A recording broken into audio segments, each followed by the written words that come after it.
বন্ধুরা, আমার হাতে কি দেখছো? কদবেল। কদবেলের নাম শুনলে জিভে জল চলে আসে। এই যে আমি কদবেলটা ফাটিয়ে ভিতর থেকে শ্বাসটা বের করে নিচ্ছি। খুবই ভালো ছিল কদবেলটা। এখনই উপযোগী সময় খাওয়ার। এই যে আমি কদবেলটা চটকে নিলাম। ভিতরের আঁশ কিছু আছে, এগুলো বের করে ফেলে দিতে হবে। আমার তো মুখে পানি চলে আসছে, কখন খাবো। এখন দিয়ে দিলাম কিছুটা পরিমাণ লবণ, কিছুটা বিট লবণ দিয়ে আমি শুকনো মরিচ নিয়ে নিলাম আমার প্রয়োজন মতো, নিয়ে লবণের সাথে চটকে নিলাম ভালো করে।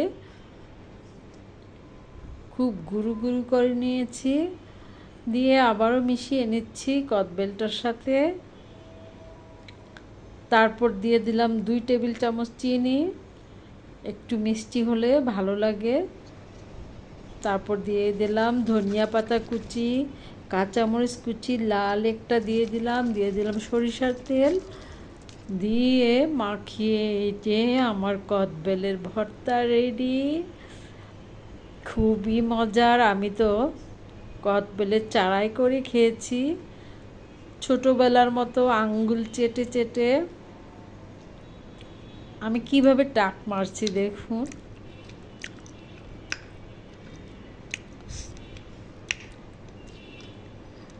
সরি, সবাই আমাকে মাফ করে দিবেন কারো যদি মুখে জল চলে আসে। খুবই মজার।